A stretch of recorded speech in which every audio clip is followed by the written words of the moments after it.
Barakatha Yahweh Shai, Barakatha Yahweh, Barakatha Yahweh Shai, Barakatha Yahweh, Barakatha Yahweh Shai, Bahashar Chanakodash. I want to give double honors to our elder apostles and elder bishops of Great Millstone Ruel, as well as peace and blessings, health and wellness to the house of David the elect. I was a high spirit wind loyal. And today I want to go into a topic entitled discipline, or the beauty of discipline. All right. And shalom, shalom. And the reason why I'm going into this, because I was watching different videos on discipline. I saw the brother Priestyash video on discipline, and I was thinking about my own journey stemming from discipline, because discipline takes you to another level in this truth when it comes to discipline. All right, when it comes to discipline,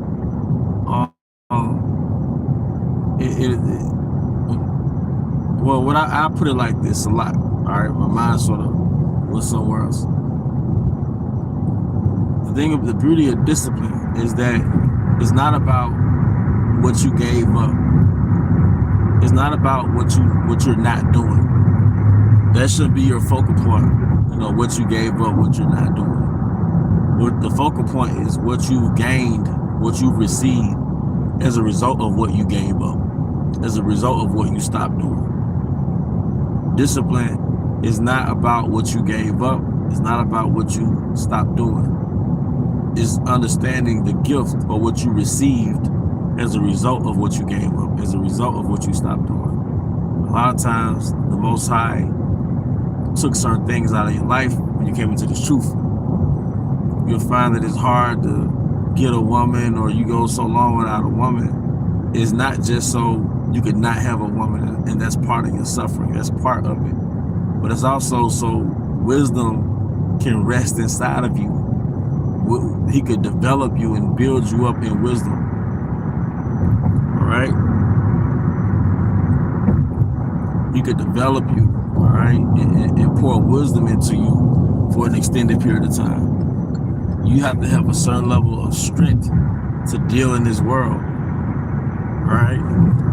You have to have a certain level of strength to deal in this world. All right?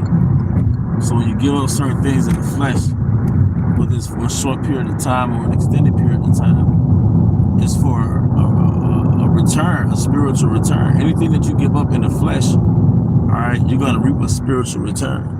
And anytime you overindulge in the flesh, all right, you're going to suffer a spiritual loss. All right, remember, this truth is about the life of the spiritual man. It's about the life of the new creature pouring into the new creature. All right, so when you overindulge in the flesh, you weaken the new creature. It's like starving out a baby. Let the baby grow.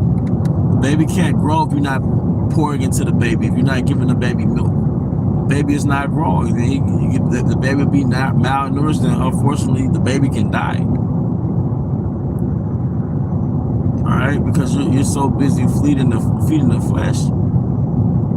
All right, but we've been feeding the flesh all our lives. We've been feeding the old creature, the old man, all our lives.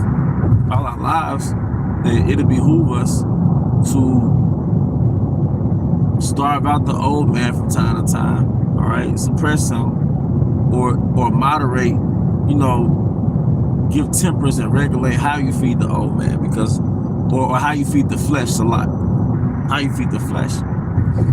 But certain habits is not so much that it was a sin. It was something that you gave to the old man. But once again, certain things you cut off in the flesh is going to come with a spiritual return, a spiritual benefit. Therefore, discipline, the focal point of discipline, should not be what you don't have or what you're not doing. It should be the focal point should be what you've received as a result of what you don't have. As a result, stop doing. You know, some of us are in the desert, meaning deprived of certain things. All right, but it's not so much you're deprived; it's time to strengthen the new creature, man. The desert is a blessing in the skies, because the Most High have withdrawing you for certain things in this world. He's taking certain things out of your life. So once again, that new creature can grow. You know? Discipline is not about what you don't have or what you stopped doing. It's about what you received as a result of what you don't have or as a result of what you stopped doing, man. You know? All right? Because once again, you have to have moments of withdrawal. All right? Sometimes you have to withdraw to get your strength back, to recharge. They say that's masculine energy. Masculine energy, you sort of have to be withdrawn to sharpen up your masculine energy. All right? Another thing, the way you develop or cultivate your masculine energy, your masculine spirit, is through sufferings and challenges. Sufferings and challenges, man. So different levels of deprivation. It makes you manly as hell. It makes your spirit strong as hell. Fuck the flesh, man. We know how pleasures feel in the flesh. And what I've learned is that, you know, I have to grow the fuck up. And what do I mean by grow the fuck up, man? You have to learn how to discipline your flesh. If you're a slave to your flesh, all right, you're not grown yet. You could be chronologically grown, but if your flesh runs you're not grown yet. So really manhood, part of the core, I say one of the key aspects of a man is discipline, man. Saying no to yourself. A little boy is not in control of his impulses, but a man should be in control of his impulses, man. And that's part of growing the fuck up, man.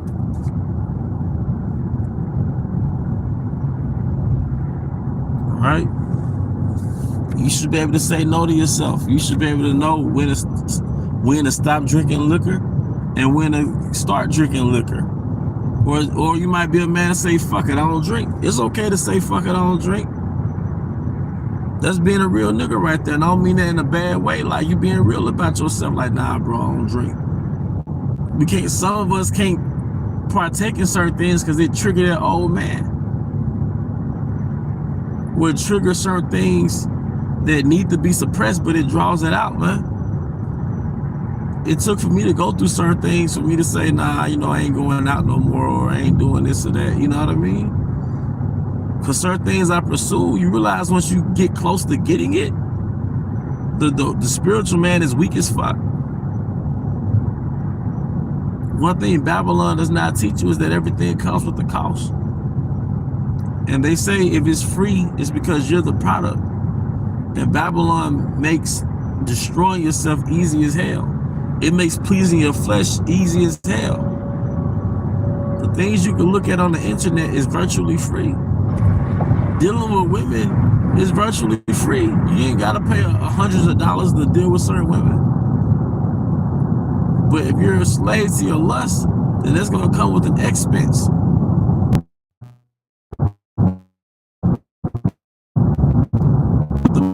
He's a balanced power. And once again, if you're in this truth, you pray to Yahweh Bahasham Yahweh Shai, you're gonna reap a benefit for giving up certain things in the flesh. And you will know as an individual what you need to give up in the flesh, and what you need to make moderate in the flesh. Sometimes you gotta be real about yourself and say, bro, I gotta stop fucking with that shit. Stupid says if thy right hand offend thee, cut it off. You know? To offend is to make a stumbling block, man. It's certain brothers, and I was thinking about religion versus your personal relationship with the Most High. We all follow the laws, statutes, and commandments of Yahweh Bahasham Yahweh Shai to the best of our ability. So none of us that I know of are committing adultery. If we grow a beard, we grow our beards. We don't shave our head clean off. We don't have hairlines. We don't eat pork, catfish, shrimp. That's the laws. That's religion. But then it goes back to your personal relationship with the Most High. So you got the laws and the customs of your forefather that you inherit from your forefather, which is your heritage. The word heritage is rooted in the word heir, because as an heir, you receive something from your predecessors. And what we've received from our predecessors was the laws, statutes, and commandments. So that collectively makes up our religion, the laws, statutes, and commandments.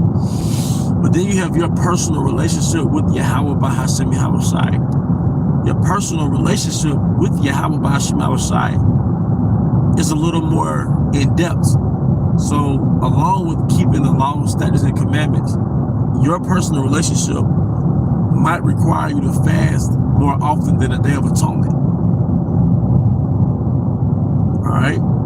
It's not a requirement, but for your personal relationship to be tight with Yahweh Bahashem Yahushai, for you to be in a certain spirit, a certain mindset in this truth, it's required for you to fast more often.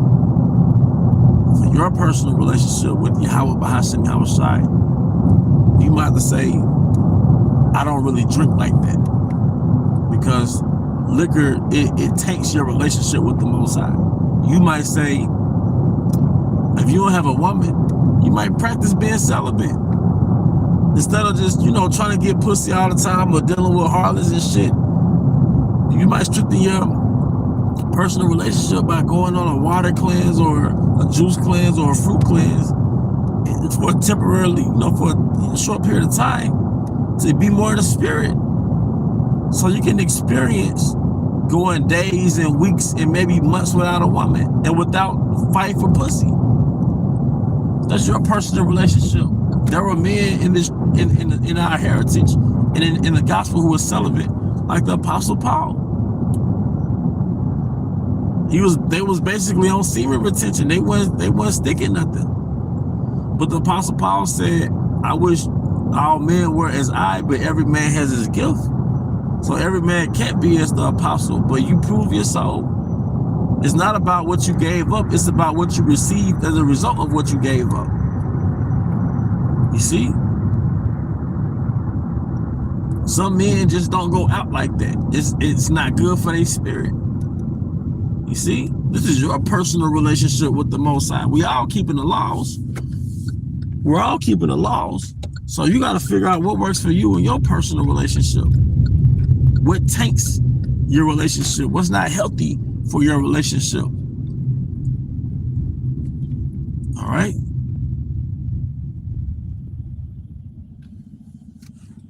You see? Yahweh Bahashem Yahushai deals with solitude, man. So if you got a woman, right, you got to figure out, okay, how do I have a relationship with the Most High while I have a woman? And then if you don't have a woman, you got to say, how do I have this spiritual routine as a man? They got to deal with the reality that I don't have a woman. But, I encourage brothers, all right, to practice the art of discipline to the best of your ability. And you could kick it off with a fast or a cleanse temporarily. And you'll realize that once you muzzle a certain part of yourself, you have peace. And that's one of the gifts of discipline, is peace. All right? When you strengthen the spiritual wolf, and it, for the most part, has a little more strength than the fleshly wolf, you're going to experience peace and joy and clarity. Okay? When you're not a slave to your impulses, I'm not telling brothers to be a monk. But, it's perks to having that discipline. Sisters who don't have a man, like, he could beautify your situation when you learn how to, cleanse and do certain things that makes your spirit stronger, man.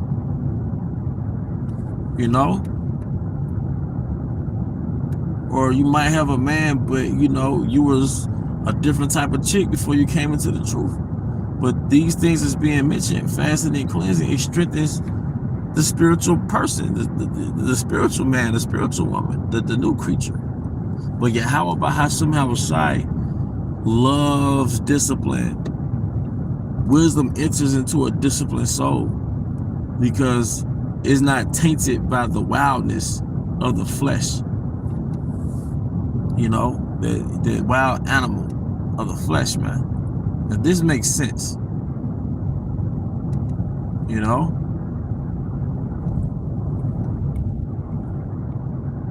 But it's more than, it's beyond wearing fringes. It's beyond the laws. I don't eat pork. I don't eat catfish. I don't eat shrimp. It's very dire that you know and have and know what it takes to be in tune with the Most High while you're in this truth, while you're living in the kingdom of Satan. You know? All right? Because discipline yields peace. You know? It's hard to plant a seed in a particular land, in a particular ground that has roots and all type of things already inside the soil. There's a whole bunch of rocks and stuff inside the soil. So it's hard for that seed to take root. The same way it's hard for the spirit of wisdom to take root inside of your spirit. All right? When it's saturated with roots all over your spirit. It's saturated with filthiness all over your spirit. You see? So you have to create a proper ground for wisdom to take root. And I can tell you from my path that it really takes root in a disciplined mind. And one thing that we should practice in its truth as disciples of Yahweh, Bahasham Yahushai, is discipline. The whole thing from the beginning, all right, when a prophet told Cain, sin lieth at the door, was discipline. From one degree or another, it was the nation Israel went into slavery because of lack of discipline. But now that we're disciples under Yahweh Bahasham Yahushai, we have to battle our nature to really be in tune, man. You have to battle. You have to battle the lust of Babylon to really be in tune, man. But let me go and get ready to clock in, man. All right. Hey, but with that, I hope you brothers and sisters were edified. To the next time, shalom.